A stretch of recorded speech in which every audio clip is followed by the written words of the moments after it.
Hello, and welcome to the Playworms! Today we shall be looking at the movie Prometheus. On an unknown planet, an alien is standing at the top of a rock on the bank of a huge waterfall. He drinks something. Soon after drinking, he throws up, and the alien's body soon combusts and falls into the water. His DNA, which falls apart due to his body exploding, starts to recombine in the water. In the year 2089, archaeologist Elizabeth Shaw is searching an ancient cave when she calls her partner, Charlie Holloway, and shows him the strange drawings on the walls. Elizabeth says that these are not simple drawings, and it is like someone wanted them to come and find them. Sometime later, a space station named Prometheus is traveling through space, and there is only one man alive while the others are asleep in the pods. After a while, a woman wakes up. The woman then asks him to wake everyone up, and soon the spaceship is filled with people as the whole crew is woken up. The woman greets the one she hired personally and introduces herself to the rest of them, saying that her name is Meredith Vickers, and that it's her job to make sure that they do theirs. She then starts a program, and a hologram of an old man shows up. The man introduces himself as Peter Wayland, CEO of the Wayland Corporation, the company that is funding this mission. He says that he is their employer, and he is recording this video on June 22, 2091. And if they are watching this, that means he is dead. He proceeds to tell them how he always wanted to find out where humans come from, and what their purpose is, and he met two people who told him that they were on the verge of answering these questions.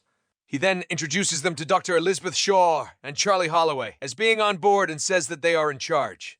He then says that finally their time to find the answers has come, and he disappears after calling both of them forward. Soon, the spaceship is about to land. They are finding the perfect place to land. And there is a heavy thunderstorm on the planet.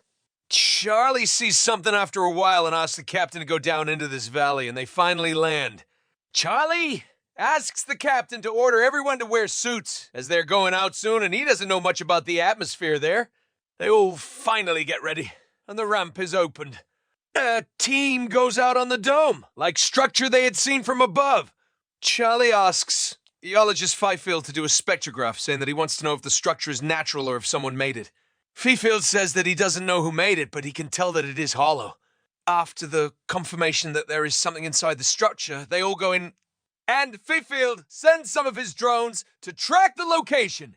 After walking for a while, they find a huge tunnel from the ceiling that allows the sunlight to reach the water storage. He takes off his helmet.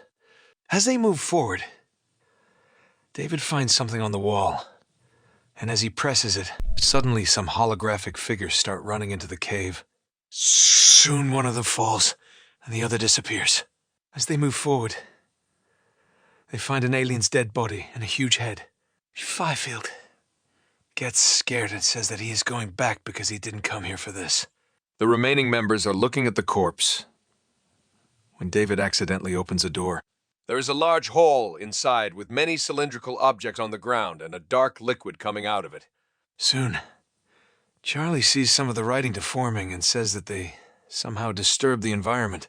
Just as they're talking, there is a huge storm outside, and the ship captain asks them to come back quickly before the storm hits them.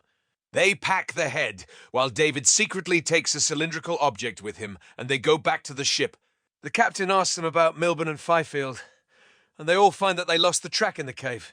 The captain contacts them and asks them to wear their helmets and wait until the storm is over so they can be rescued. Meanwhile, Elizabeth and the other doctor are observing the head they brought. They carefully open it to find a human head inside. When they observe the head, they find that there are cells that are in a state of change. They give too many charges, which make the head move and start bleeding, and soon explodes.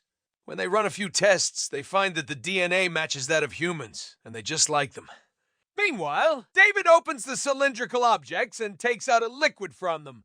He puts the liquid in a drink and goes to Charlie. He asks Charlie what he wants to achieve from this mission, and Charlie says he wants to know about his creators and why they made him. David gives him the drink, which Charlie drinks without knowing anything. Soon after that, Charlie and Elizabeth slept together. On the other side, Fifield and Milburn are still in this structure when they find a lot of dead bodies. The captain asks for their location and then says that there is another living thing in there. But when it disappears from the map, he says it must be a glitch, even though they start panicking after finding that there might be someone else there except them.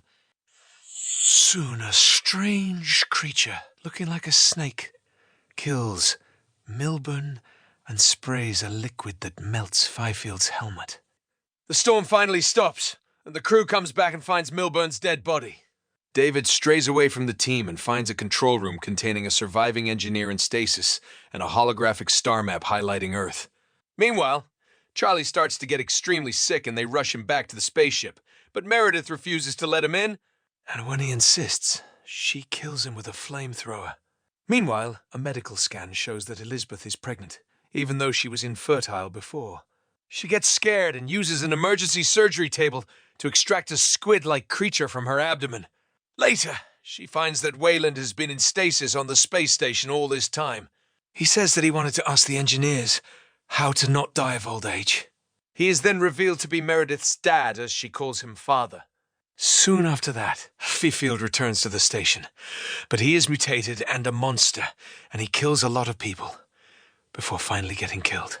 Captain Janek says that he thinks the structure was an engineered military base that lost control of a virulent biological weapon, which is the dark liquid. They then find that the structure also has a spacecraft inside it. David wakes up the engineer from stasis and speaks to him in another language to try to explain what Wayland wants.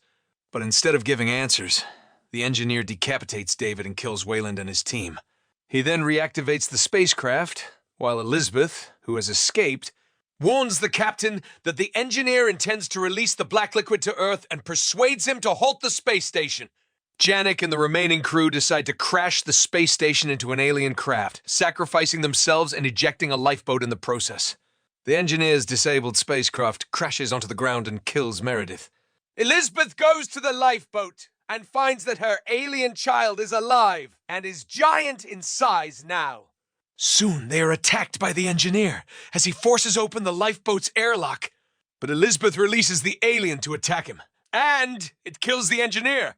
Elizabeth then recovers David's remains, and with his help, launches another engineer's spacecraft. She wished to travel to the engineer's homeworld to learn why they wish to destroy humanity. In the lifeboat, an alien creature comes out of the engineer's chest. Well, here ends our today's recap. Consider sharing the video and subscribing to our channel to support our work.